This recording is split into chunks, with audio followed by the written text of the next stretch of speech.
celebration of teachers, educators, counselors, and anyone who works to promote learning among people of any age. It is my pleasure to welcome today Karen Tui Boyes. She's an expert from New Zealand. She works all around the world. And I want to share with you a little bit about her. I had the pleasure of meeting Karen in Bangkok about 13 years ago. We were at the East Asia Regional Council of Schools Conference. And since that time, we've been involved in a lot of different things in different countries. And we're just so thrilled she can be part of GlobalMindED this year. So Karen is an author, and she's the creator of the Teachers Matter magazine, which is globally distributed. She also runs the Teachers Matter conference, which is something I was able to be a part of in 2010, and in large part became the inspiration with her guidance for starting GlobalMindED. She runs the Kids Matter conference, Study Smart workshops, and the Habits of Mind boot camp. She is also CEO of Spectrum Education, affiliate director of the Institutes of the Habits of Mind, the New Zealand Educator of the Year for 2017, 2014, and the New Zealand Speaker of the Year for 2019 and 2013, the New Zealand Businesswoman of the Year for 2001, and she's wife of one and mother to two.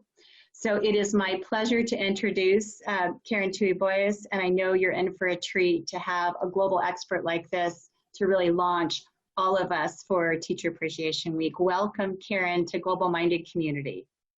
Thanks so much. This technology is that I can be in New Zealand and you are in America and, you know, the other side of the world. So it's exciting, isn't it? Very. Let me just give some ground rules for the sessions. If you're not speaking, we'll have the mics muted, and if you guys can make sure you're not doing any screen sharing or anything that would in any way impede Karen, that would be awesome. It's my great pleasure to be here today. My whole life has been around making sure teachers can have great pedagogy, that you are great leaders, and that you have great well-being, because without the well-being part, you can't do the rest of it really, really well. So that's what this session is going to be about. We'll look at the 3 different areas. But you know, just before we start, you're probably in the middle of a busy day. Maybe you're starting your day, maybe you're finishing your day. I'm starting the day in New Zealand. We are the first country in the world to see the sun every day. So I can tell you that it's Tuesday in New Zealand, so I'm already almost a day ahead. I can tell you it's an incredibly amazing day. So if you ever need to know, just ask me. I can tell you what your next day is going to be like. But you know, wherever you are in your day right now, there's probably a whole lot going on. And so what I like to do just for the first minute of all my presentations is just take a moment to ground, just to breathe, just to center and calm. So you might like to close your eyes for this. We're just going to do it for 1 minute. You might like to just feel your feet on the floor and take a deep breath in through your nose and out through your mouth. Do that a couple more times, in through your nose and out through your mouth. One more time, in through your nose and out through your mouth. Fantastic. Now as you keep breathing in and out through your nose, just feel your feet flat on the floor. Just be aware of your body in the chair or wherever you're sitting right now.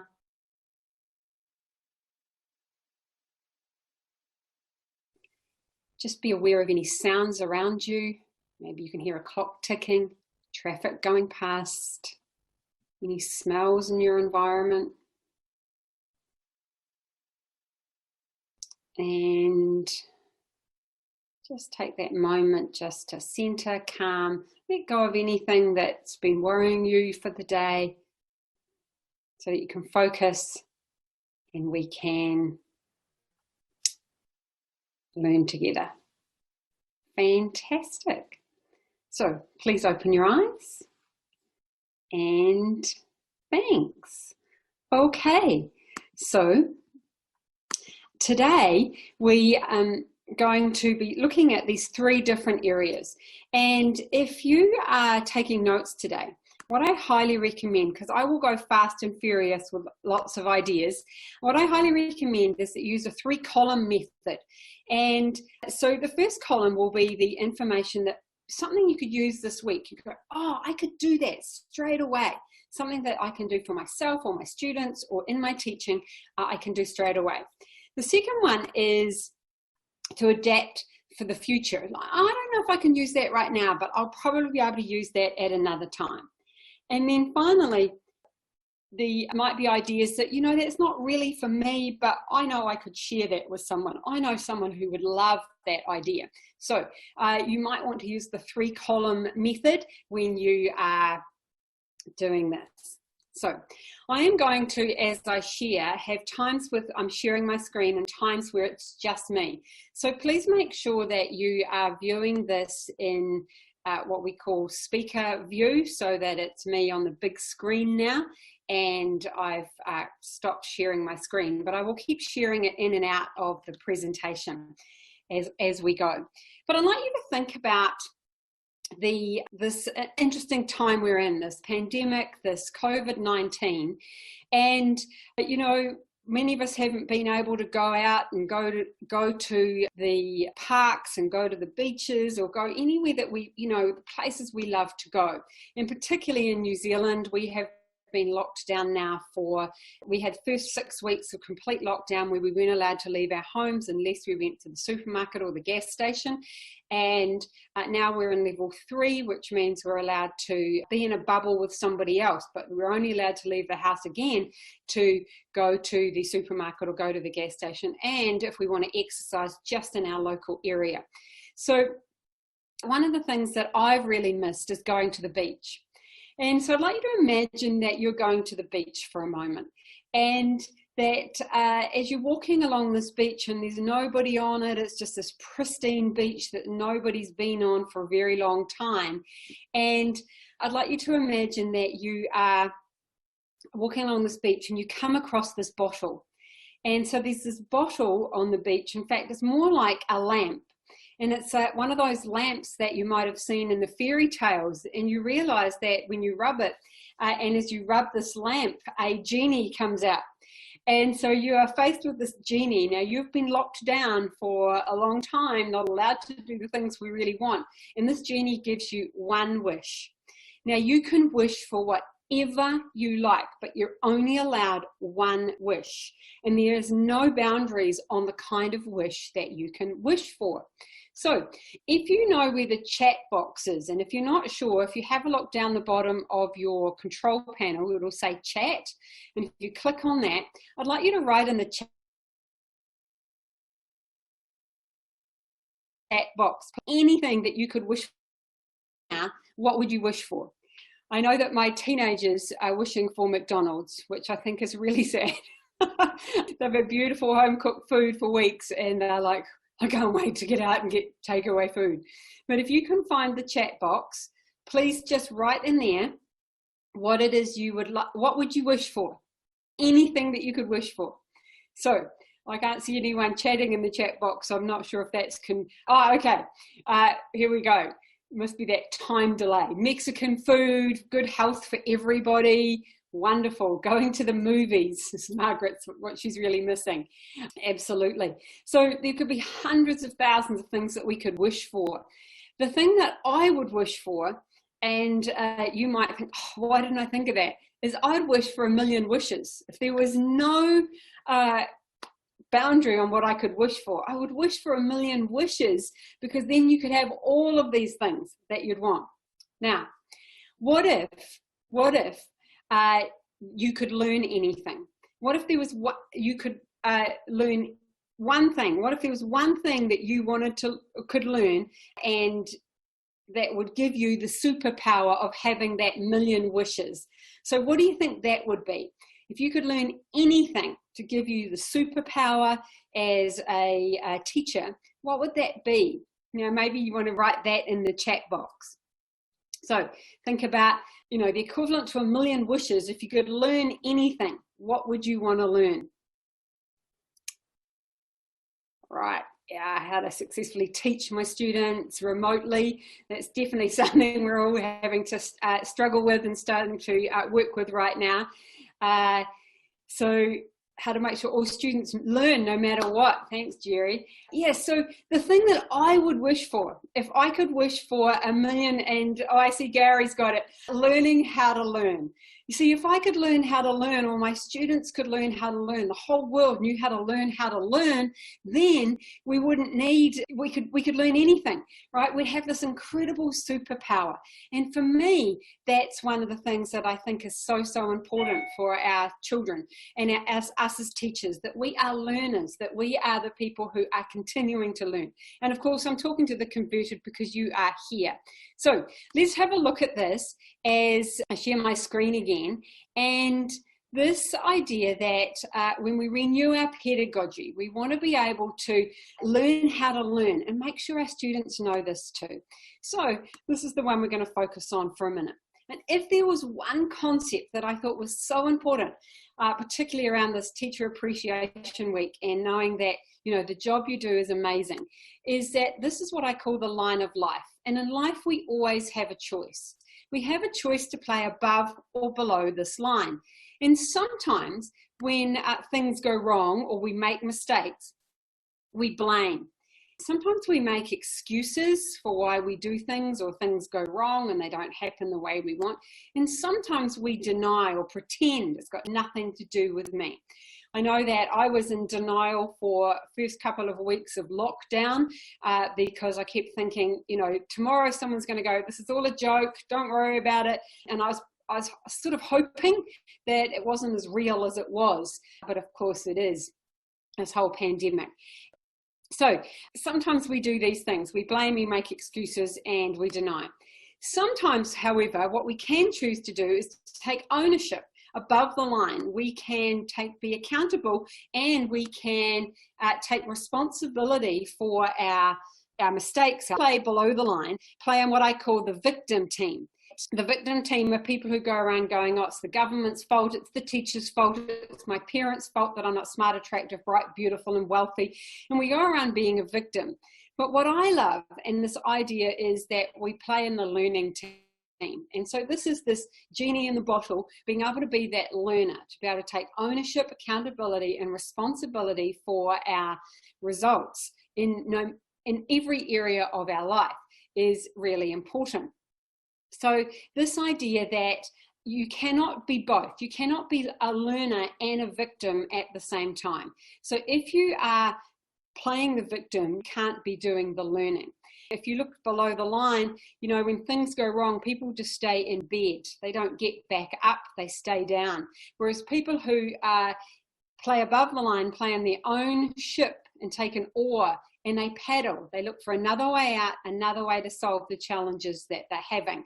So this ability to be able to be the best we can be is about this being a learner. And so as we refresh this pedagogy, let's have a look at some of those brain-friendly strategies. And these are just simple reminders, particularly as you are going to be or have been transitioning into teaching remotely, because the brain still learns the same.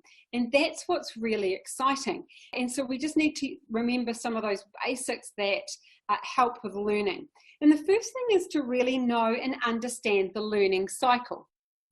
And so the learning cycle looks a little bit like this. We always start with input when it comes to our ability to learn. So I'm right now inputting information, I'm inputting data, I'm inputting content. Now, when we input, there's always what we call output. So there's always this output of information. What can you remember? What can you do with the information? How can you use this information? Can you recall it? So we have input and then we have output. And then there's a gap. And this is the most important part of this gap, because you see, there'll be a gap here too, because when you input, not everything is going to output. You're not going to remember everything that happens as we output the information. And so you know this when students do a test, that you've given them all the information, but it all doesn't come back out. So there's this gap. So the third part of this is the really important part. And I'm wondering if you might be able to guess or even know what that third part of the learning cycle is. So we've inputted, we've outputted, we've seen that there's a gap. And so in the chat box, please just write down, what do you think that might be? What might be some of the things that might be in this gap, right, or that you're going to put right here? So just write in the chat box, what do you think that is? What are we going to do to fill that gap, I guess? So, great. So yes, Margaret says reflection, Gary says reflection, Margaret says activity, do something with the information, learning, retention, practice, absolutely. All these things are important, and I encompass those words with the word relearn. So what we need to do here is we need to relearn the information. So relearning requires us to be aware that relearning isn't going back over what we already know. It's about going and finding what the gap is and relearning that. Now, this is when we empower students who might be more self-directed to go and find out ways to input it themselves. So they might actually go back and do that, or they might be able to output the information in a different way. So there are many different ways that we want to input. And so you as a teacher might go back and have students relearn their gaps. There's no point in having students go back over what they already know, because they know it. So it's a waste of time. And I think we often turn children off because they are often going over things that they already know. So we want to have them relearn just the things that they have that gap with, the things that they don't know. Of all the studying, what you don't know. So that's the learning cycle. When we think about the different ways that we can input information, of course, there is the VAK, and there's nothing new with this, but this is how the brain inputs the information.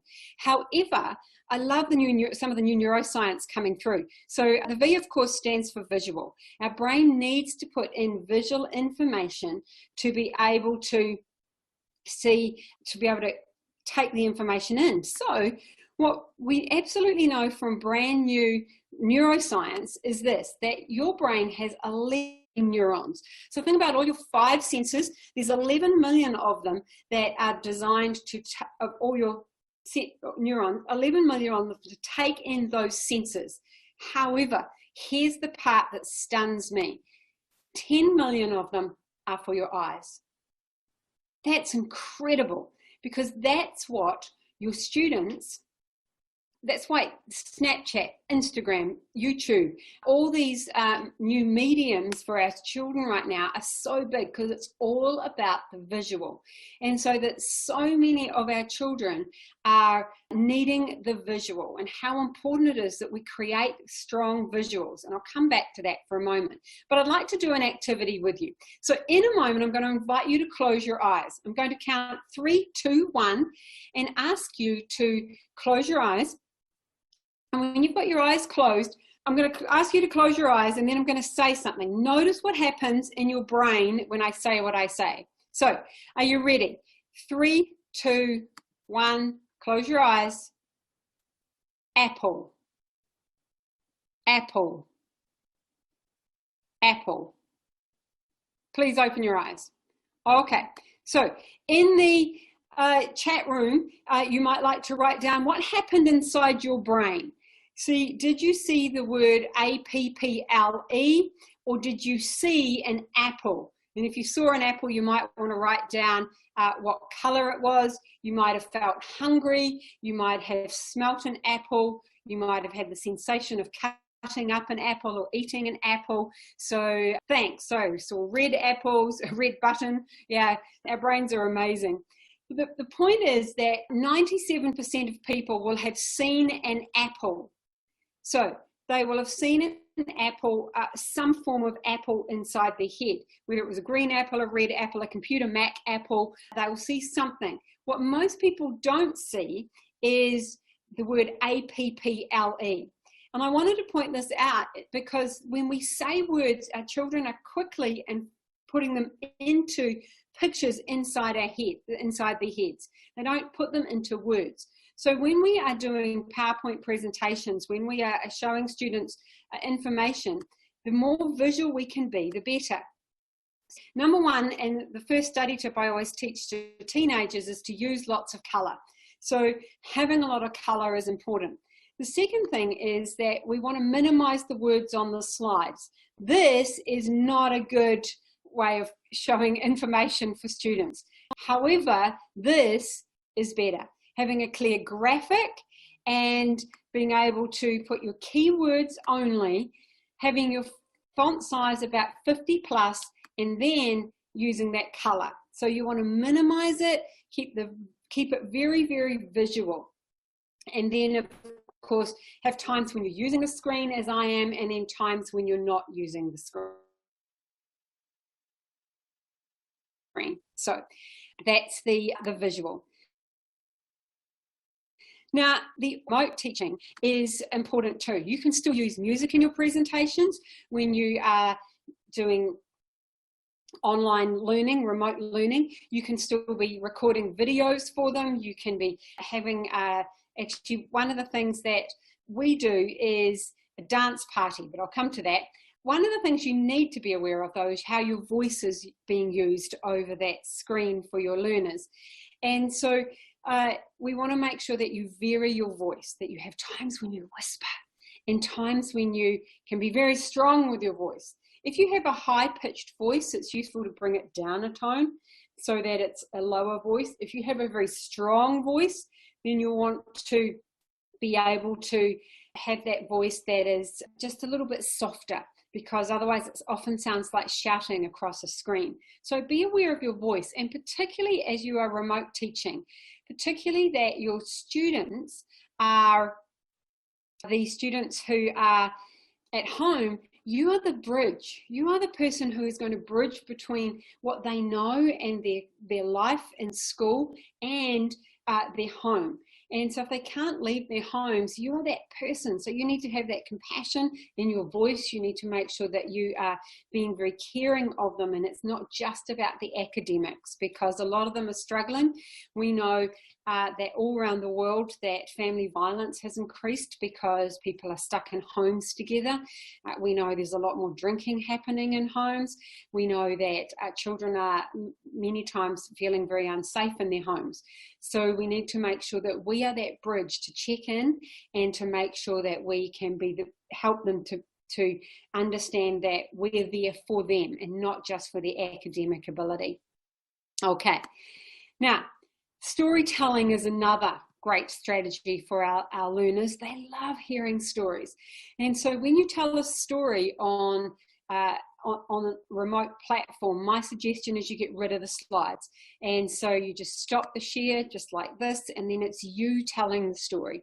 And so that you can use your body, you can use your voice, and you get the whole storytelling aspect. And that you use your hands and help them to feel like they're in that part of the story. So that can be helpful too. The next part is where we want to make sure that we are also embedding videos into your PowerPoint, where you can go off the screen and do this. And so I wanted to show you just a quick example, and this is one of my rap songs. Kids love learning through auditory methods, and particularly when they are learning remotely. I know that my own children, who are teenagers now, I have a 17-year-old and an 18-year-old, two daughters at the moment, and I've got a spare daughter, an extra one, and I've got a 20-year-old son. But I know they absolutely love being able to use videos to watch, and particularly when there's song involved, they're always playing music. So I'm going to play this. This is a quick little video that really depicts and shows the idea of using a song, and plus there might be a little bit of information in here when children are setting up their study environments, their learning environments at home. There might be some tips that you can use, and you can find this on YouTube. I can put the link in for you, but here we go. You want to know how to set up an effective study environment? All you gotta do is listen to me. All you gotta do is listen to me. Let's go. Learn powerful yet simple strategies for success. Your study environment can make you the best. Use lots of color in your notes and learn the information that you don't know. Use your best thinking place, a chair, floor, a desk. The last place you wanna be in is your bed. Use a golf. Your brain can only focus on one test. And if you're under 25, no light is the best. Choose the morning, afternoon, and night. It's the best time for you. The worst time to study's an hour after school. Get everything organized before you start to study, so you can focus and keep the study flow coming. During your exams, wear comfortable clothes. You're not going to a wedding, don't need a tuxedo. Study smart and pass, that'll bring you joy. And she can help you to study extra Karen Boyes. Karen Boyes is... All right, we don't need the whole lot, but you get the idea.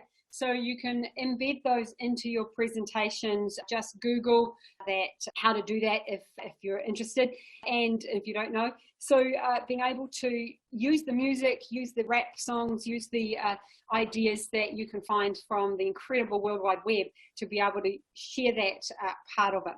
The final part, of course, we have the visual, we have the auditory, and then we have the kinesthetic. And it's a little bit harder sometimes as a remote teacher to be able to use that kinesthetic, but there are several ways to do that. Number one is my friend Richard Allen's quote: "The bum is numb, the brain is the same." We don't want students sitting for long periods of time. There was a school in Australia who, when they went to remote learning, they told the children that they would need to be sitting at their computers at home at 8:45. They would take their normal breaks and they would finish at 3. And they expect the children to sit in front of their computers all day. And I'm thinking, one, perhaps those teachers didn't understand pedagogy and understand children, because I really couldn't see that working. Look, I'd eat my hat if it does. But I think we need to be able to make sure we're getting kids up and moving and they're not sitting for long periods of time. And so dance parties is something that I do with my students, and we even do this in our office twice a day at 10:30 and 2:30. An automatic alarm song goes off and we'll get up and we do a 1-minute dance party, and then it's like this flash mob and everybody just goes back. And my students that I teach online also do this. They're used to it. We get up, we do a 1-minute dance party, and then off we go back to what we were doing. And so the idea that our students can be able to be involved in doing something and getting up and moving, or encouraging them to do that. By the way, as a teacher, one of the things I recommend if you're teaching live online like I am today is that you stand up. So I'm standing up. It gives me a lot more fluidity. It gives me a lot more ability to move, gives me a lot more energy, rather than sitting where I slump a little bit. My energy gets a little bit condensed, I guess. And so an idea there. Okay, so we've talked about some quick ways to maybe renew your pedagogy and think about the things we already know and how they push your leadership. And so that your leadership, you know, is Teacher Appreciation Week. This is my absolute favorite quote. You make every other profession possible. What an incredible work that we do. We cause every other profession. That, for me, is just like a wow thing to be able to be aware of, is what we do. And, you know, this is not just the academic, but the social and emotional, the dispositions, and all the things that we do as educators that help our children to be the best that they can be. So I always think that as teachers, we lead without a title. You know, some of us have titles in our schools, you know, the administrators, the team leaders, the whatever titles you have in your school, but we all should be leading, I believe, without a title. We don't need that title to be a leader. And so the question is, who is it that you lead? So who do you lead every single day? Just quickly, please type that in the chat box. Who are you leading? Who are the people that are influenced by you every single day? So who are those people? So students, your staff, the boys, better for worse, and yep, students, parents, yeah, your team that you're working with, What else? Lots of different people. All right, so my next question therefore is, how do you influence? How do you lead without that title? So what is it that you do, whether you know it or not, that actually makes you the leader? So what is it that you can do? What is it that you do? How do you do that? How do you lead without a title? So please type that in. So yeah, so we lead without a title by modeling, by being a person, yeah, by example, Joanna, thank you. Yes, about being ourselves, absolutely, yes. I love that quote that says, don't worry that your children never listen to you, worry that they're always watching you. Yes, yeah, being able to understand and know your students, yes, absolutely. So fantastic. All right, so we do want to lead without a title, and this is about being able to be real and be able to be the best that we can be. And I want to talk about this idea of being real, making mistakes, taking that mask off. And, you know, something happened on the 2014, so it's a few years ago now, but on the 12th of August, I was standing in this very office where I am right now. And I was working, I have a stand-up desk, and I was working, and my husband came down and said to me, I've got some sad news. And I could see on his face, he was quite visibly upset. And I said, what happened? And he said, Robin Williams died. And so Robin Williams, the actor, the comedian, the incredible soul who blessed this planet for many, many years. And there was just this visceral experience in my body when my whole body just like felt so sad and so awful. And as I did, I went straight to social media, as I found like lots of people were going, yes, RIP Robin, what an incredible difference you've made to people and everything else. But here was the interesting thing.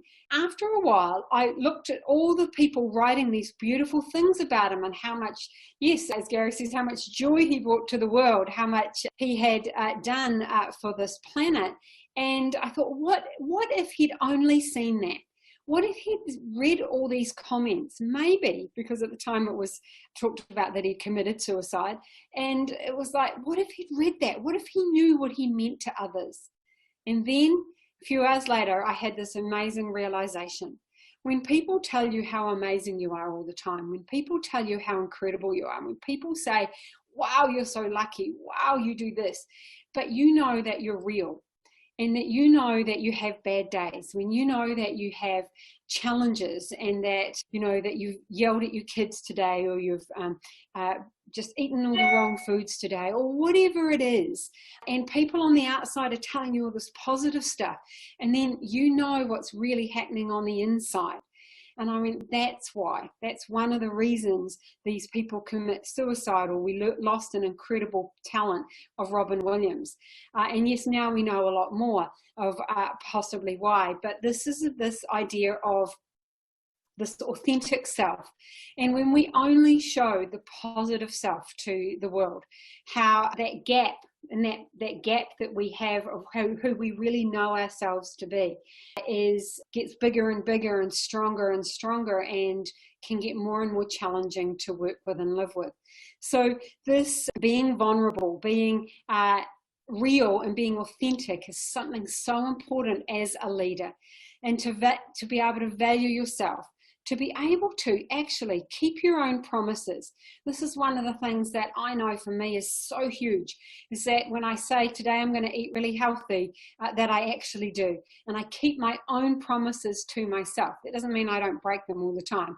But when I'm saying I'm going to exercise today, that I get up, and I got up at 5 o'clock this morning to fit my exercise in, because I knew I was going to be working with you today. And so whatever it is, I keep those promises to myself. And that's one of the big, huge leadership strategies that is important. And I love this quote from Robin Sharma: who you are on the inside is reflected by the way you perform on the outside. And those people closest to Robin Williams knew that, of course, that what he was performing on the outside was not a reflection of what was on the inside, that he was really struggling, and to be able to make sure we reach out and help those people to understand it's normal and that there's ways to do that. And then so finally, let's have a look at how we revive our well-being, and what do we do to be able to make sure that one of my best friends and colleagues, Megan Gallagher, has just finished her master's thesis on teacher well-being, and she discovered that healthy, happy teachers have happy, healthy classrooms, which create happy, healthy learners. And so I love that that concept that, you know, the best we can be, what we bring to our classroom, and so being able to do that. But one of the things that Dr. Libby in New Zealand talks about, she's a health and wellbeing expert, talks about one of the things we are doing is we're warming ourselves up in the morning with coffee, and we're cooling ourselves down in the evening with wine. And this idea that we are using these to often numb ourselves, to not really feel the feelings that we really need to be able to feel to be the best, to do that inner work. And so there's no reason that you can't have the glass of wine because you like the wine, but if we're having the glass of wine or you're drinking the coffee to wake you up or to calm you down, then that's not going to be so useful. So some of the well-being strategies that I'd like to share with you, things like making sure you have a morning routine. Of all the highly successful people in the world, when you have a look at the things that they are doing, is that they are having a morning routine. And so that one of the things that happens as teachers is we get decision fatigue. And we make so many decisions every single day that by the time we get home, we can't make any more decisions. Halfway through the day, we can't make decisions anymore. Supermarkets do this, that you go around and you make all the decisions for all the food and the healthy things you're going to eat. And then you get to the checkout and there is all the candy bars. And so we've made too many decisions and we can't make a decision that we don't want it, so we just put them in our trolleys. Yes, so someone knows about Robin Sharma and his 5 a.m. club, and so I joined nearly a year ago actually. And so the morning routine means that you don't have to make so many decisions. So like always having the same thing for breakfast every day helps. So that's one decision you don't have to make. Not picking up your social media until you've been through your morning routine. So that's not checking your social media feed and filling up your mind with all that information before you've done all the things that you do. And I do from the Robin Sharma's 5 a.m. club, and it doesn't, by the way, have to be 5 a.m., is that you can see, he does it what they call a 20-20-20. So the first thing I do every morning is I do 20 minutes of exercise. So huffy puffy stuff. It helps bring incredible chemicals to your brain and actually creates new brain cells and helps it sort of like wonder grow for the brain. Second thing is 20 minutes of meditation or goal setting or reflection or just quiet time. And then the third one is this idea of 20 minutes of learning. So every single day I do 20 minutes of learning, whether I'm reading a book, watching a video, whether I'm listening to a podcast, doing some form of learning. So that becomes my victory hour, and it sets me up for incredible success throughout the day. And so leaving the social media and everything behind. Another strategy is to make sure that you create these routines and know that it takes time. It takes time to run these routines, and it takes time for our routines to be able to get embedded. So if we have a look at, there are two types of pain in life. And you might like to, the two pains of life, you might like to guess in the chat box what you think these two types of pain might be. So if you think about routines in the morning, what are the sort of the pain of life that is challenging and difficult? Yeah, so this, let me show you. So we have the pain of discipline. the pain of discipline and doing, or the pain of regret. And I personally know when I get to my rocking chair at 120 that I really want to be not living the pain of regret. So I want to be living the pain of discipline. And so I choose that discipline every single day.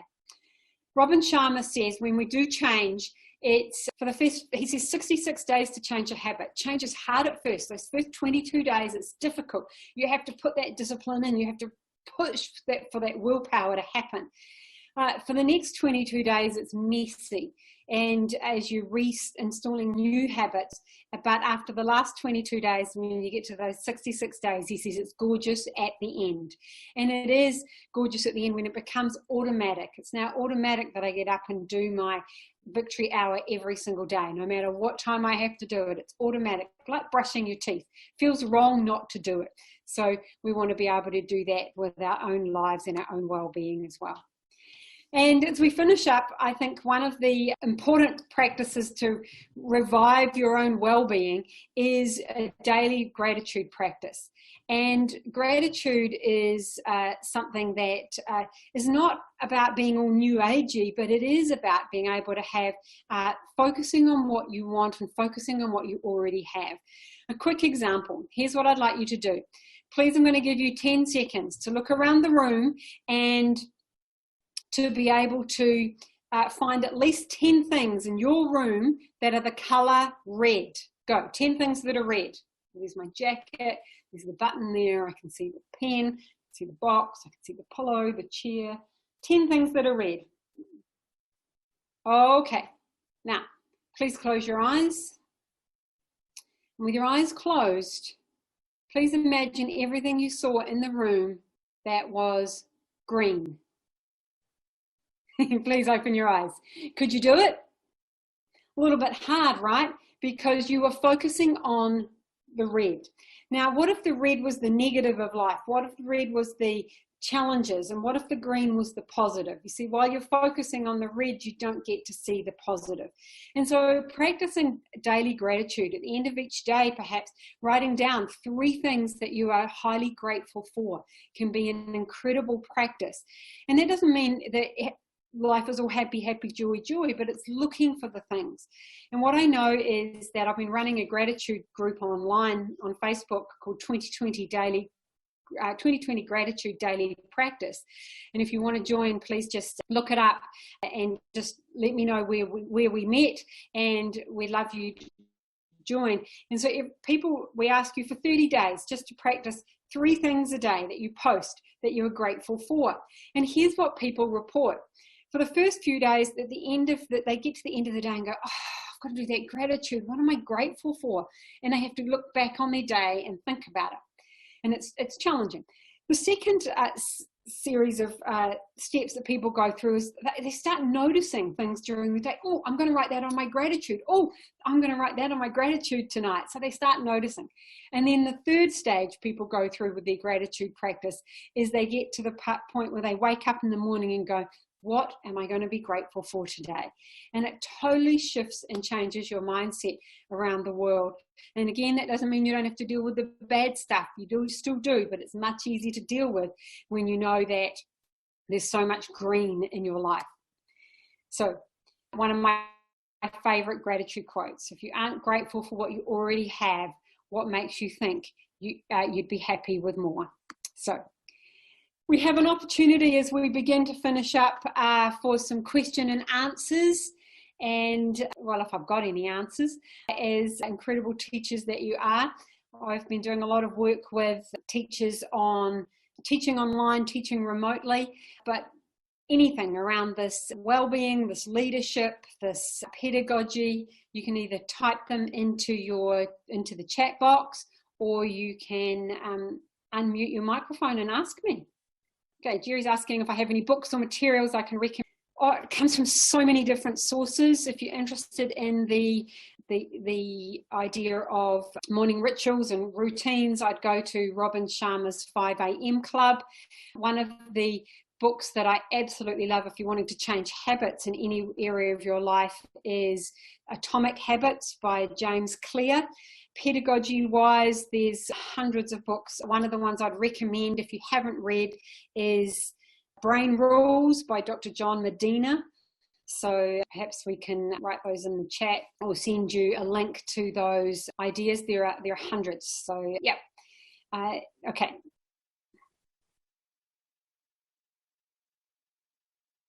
Okay, so asking about becoming friends with students on social media.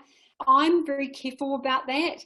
I do not have any of my students as my friends on social media because I want to keep that professional relationship. That doesn't mean I can't enjoy their lives and find out about them and know about them, but I want to make sure I keep that professionalism. So personally, it's a personal choice. I don't do that. Thank you. All right. Any other questions? Anyone want to talk to me directly? Hi. Hi. I just want to tell you thank you. I think what you said in this short amount of time was very meaningful for me today as I think about this change leadership and the things that I'm trying to do with my staff to help them imagine what they've never conceptualized before. So thank you. My pleasure. Thank you very much. And I want to say too that it's so great to see Jerry, and Jerry, it's Carol. So I'll jump back in here with my video. I'm so excited for you two ladies to meet each other. Yes, thank you. Yeah, Jerry, and just real quick, share a little bit with Karen about your journey and what you do in Chicago. And I mean, I think what's so rewarding for someone like Karen is to get to know a little bit about each of you and your situations so that we all have the collective of the tapestry we're working with around the world, and so many things are similar. So just share. I think everybody else attending, Jerry, would love to hear a little bit from you too. So. Absolutely. I am a high school principal. I have been an administrator for at least the last 20 years. I have been a principal in Colorado and Illinois, and I've done a little central office. Currently, I'm principal of a high school in the south suburbs of Chicago. We have approximately 3,000 students, doing a lot of work, of course, with online learning, but a lot of work with equity and excellence at our school also. Gosh, there's just so many. I've taught from kindergarten to the postgraduate level. I'm really into this education thing and I enjoy it very much. And Carol, I encountered her when I was a principal in Colorado at Monarch High School and got to see some of the great work that she does. And my students are reading her books as we speak. Well, and before we end too, Karen has some incredible books, and one that just came out about a month and a half ago. And so I want Karen to talk a little bit to, first we'll just see, are there any other questions? And I want Karen to share some resources that she has that are amazing. But anybody else want to unmute your microphone and say hello and put yourself on video, and we can just say hello? Okay. I just want to say thank you so much. That was wonderful. Thank you so much, Joanna. Do you have any questions? I don't think so. I took lots of great notes and will definitely use some of the information. I love, being that I think you work with, it sounds like, older children. I have actually some of my colleagues are on here too, and we work with younger children with special needs. So actually developmentally, some of them are almost at the infant stage. So there definitely were, a lot of great strategies. I like the dance parties, so I'll be utilizing that. So thank you. Nice. So any other questions you all have for Karen? And then I want to have her really share her incredible resources. And then we can also do the talk back if you all are interested in kind of the private space following this. Some suggestions for people working with special needs populations and people working kind of in the early childhood space. I think this, particularly when we're working remotely and online, I think in this interesting time that we're in, and look, it's not going to last forever, is that we're just more worried about our students' social and emotional well-being rather than their academic achievement. I really don't think, even if it's 6 months of not doing some of this work is going to make a huge difference. I think they will catch up. Of course, we are going to have the gaps between the ones who have been doing the work and the ones who haven't, and that's just an inequity that is becoming really obvious. But interestingly enough, Of course, some of those children who now have the devices are still not connecting, because it's not necessarily about having the device. It's about the value of the education. It's about the parental support that happens in that. I love this idea of being able to have challenges for children, being able to do things that they can do that are a bit more holistic.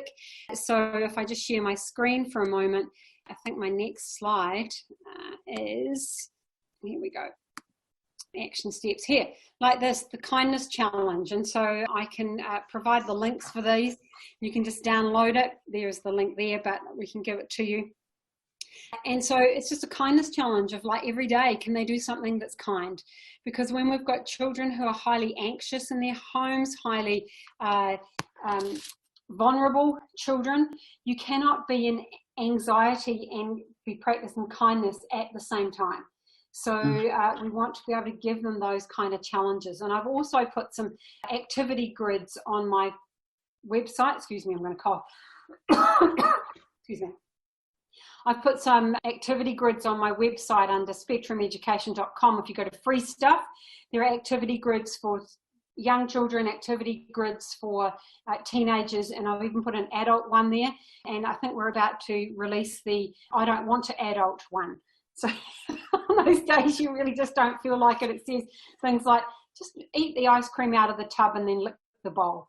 Things that would be really inappropriate as adults, but sometimes we just have to do that.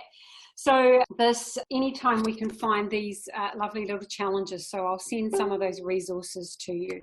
So yeah, one of the things that I know many schools around the world are using is some of the information from my latest book, which is Project Genius. And so this is the Genius Hour idea. And so children, when they're at home, can still be doing their Genius Hour projects.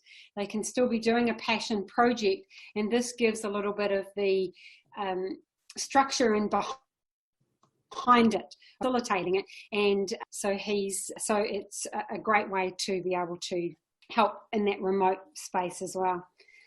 Well, Karen, I hope you can hear the virtual applause for you, and we're so grateful to have you with us virtually, and looking forward to being with you next June in 2021 for sure. And I will also share, we've got Karen has kicked us off this week for teacher appreciation, educator appreciation. Tomorrow we'll be doing a session at 10 o'clock Pacific, 11 Mountain Time, called Meeting Students' Needs During the Extended School Closures. So we'll have some of the people who are at the policy side, Carissa Moffett-Miller, who's first gen to college, and she's the executive director of the Council of Chief State School Officers. Several other people, Katie Anthas and Dr. Edward Summers from the Bronx. So several people looking at the perspectives of how to support people, teachers, through those school closures and the students. And then the reason that Karen and I were able to meet this wonderful woman who's been such a mentor to both of us, Dr. Benna Kalik, is doing a session on Wednesday, May the 6th, 9 Pacific, 10 Mountain, and it's called How Will We Return to School? Curriculum Choices in the Face of COVID-19. And she'll be with Dr. Heidi Hayes-Jacobs, who Karen also knows, and Allison, Zanita. So that's happening Wednesday. And then on Thursday, we'll have a session called Equity Consciousness, Special Needs and Diversity. And then on Friday, for early childhood, and so Joanna, maybe you and your colleagues, it's called Equity Begins with Early Childhood, and that's with Dr. Lisa Roy, who is Executive Director of Early Childhood for Buffett Early Learning at University of Nebraska. So she'll have a team with people for different perspectives as well. So I am excited for the day when you guys can all meet each other live, and we are coming out of quarantine. But until that day comes, I think there's so many great ways with people like Karen that we can feel fortified, really support each other. And I wanna just thank Karen again, and also Lisa Wyckoff, who's been working with Karen behind the scenes, and for all of you. And I apologize for, we had our first dive bomber person today. So that's really strange. And we will have note to self, and maybe it's some teacher's, child or what, I don't know, but it's just odd. So thank you all for being patient through that. And Karen, thank you so much. Have an incredible rest of your week. We appreciate you so much. And all of you who are on today, thanks for making the time with your super busy schedule. And hope you're on our newsletter, and all of our events are posted there. And I hope you all will be able to read Karen's book and her amazing magazine, Spectrum Education. Teachers Matter.